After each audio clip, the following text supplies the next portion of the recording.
The Cursed Stocking. In the heart of a picturesque town named Glenmoor, nestled between rolling hills and whispering forests, lay an ancient dwelling wrapped in secrets, the Weatherford Manor. It stood as a monument to forgotten tales that were etched deep into its time-worn walls, the greatest of which was not spoken aloud. Within this abode, an enigmatic artifact laid concealed beneath layers of dust and cobwebs, awaiting someone bold enough to seek it out. The Cursed Stocking, kept within the confines of the manor's attic for centuries, was said to possess an evil power that summoned misfortune upon all who dared touch it. Legend spun a macabre yarn of the stocking, a ghastly heirloom passed down through the Weatherford lineage.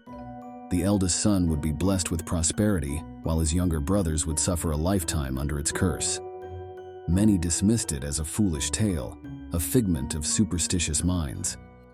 However, when the Hawthorne family moved into the manor, they brought with them two sons from their previous home on the outskirts of Bennington Woods.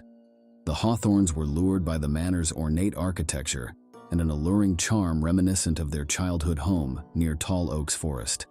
Injured birds flocked to their window as if being called by some unheard voice that whispered only to them, kept hidden from their father's knowledge, until one night when he discovered them tending to a winged creature. Curiosity led them into long-forgotten corners filled with treasures left behind by generations past. Amidst dusty relics and forgotten trinkets in the manor attic's depths, they encountered a knitted marvel made from countless threads that seemed to writhe in silent agony, the Cursed Stocking.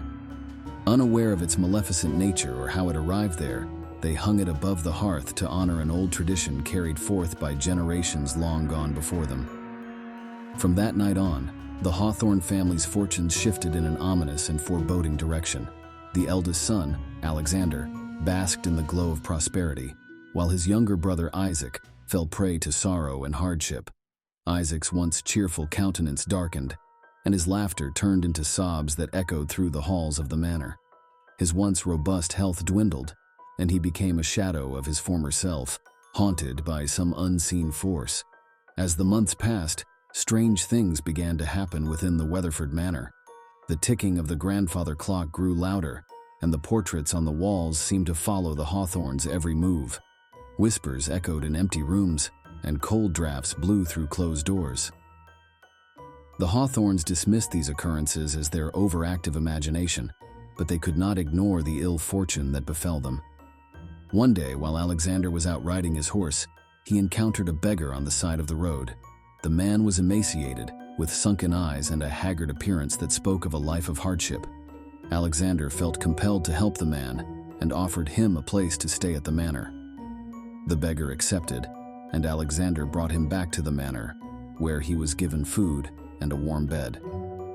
But as the days passed, strange things began to happen. The beggar's presence seemed to exacerbate the malevolent energy that already surrounded the manor. Isaac's already fragile state deteriorated further, and objects began to move on their own. The Hawthornes realized too late that the beggar was not what he seemed. One night, as they sat around the fire, the Cursed Stocking above them, the beggar's true identity was revealed. He was not a mere vagrant, but a powerful sorcerer who had been searching for the Cursed Stocking for years.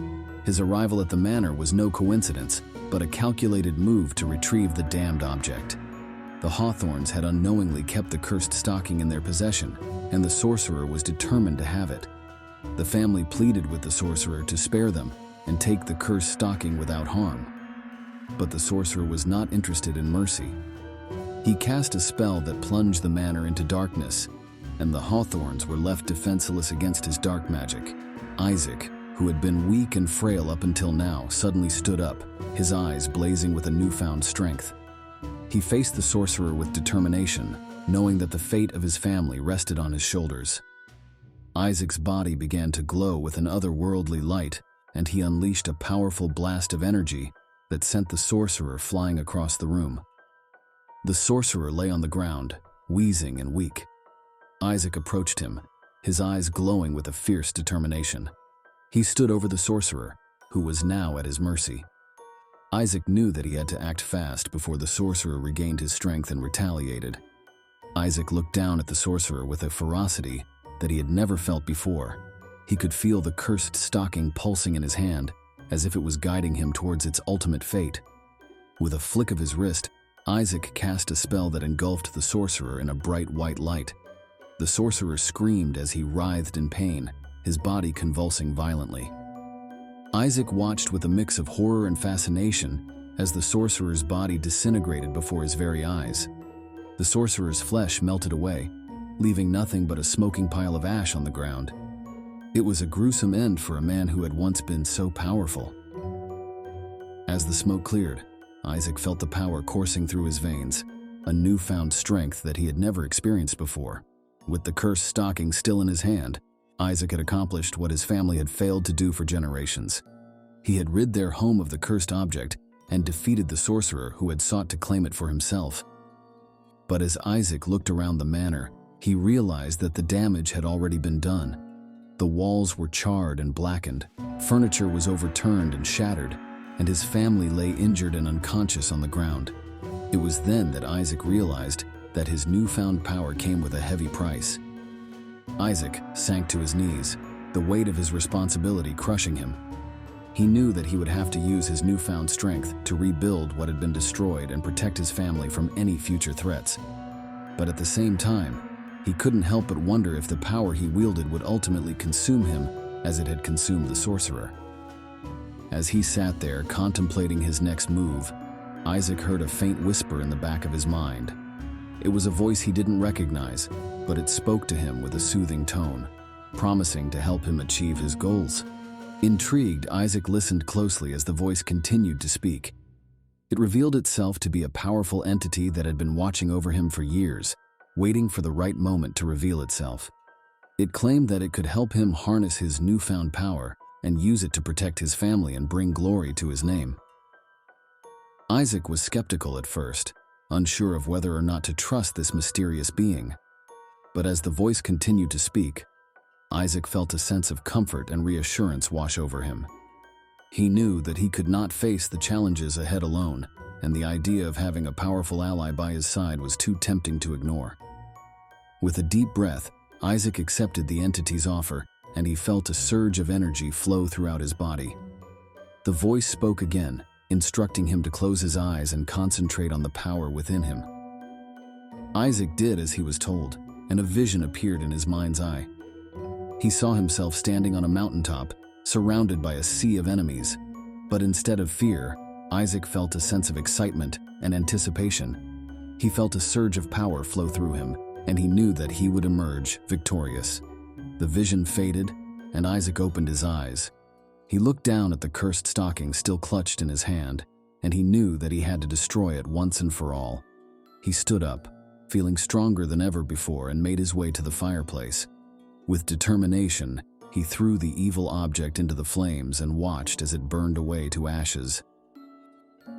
Isaac turned to leave the room, knowing that he had a lot of work to do to repair the damage that had been done. But as he walked towards the door, he heard the voice speak to him once more. "I will always be with you, Isaac," it said. "Together, we will conquer all who stand in our way." Isaac smiled, feeling a newfound sense of purpose. For he was not alone in this fight, and he was ready to do whatever it took to protect those he loved. Isaac stepped boldly out of the room, every step solidifying the strength inside of him. His decision to accept the entity's offer filled him with a confidence that surged through his veins like liquid fire. His face twisted into a maniacal grin as he looked ahead, eagerly anticipating the formidable obstacles yet to come. With newfound courage and unbridled ambition, Isaac moved forward into his future.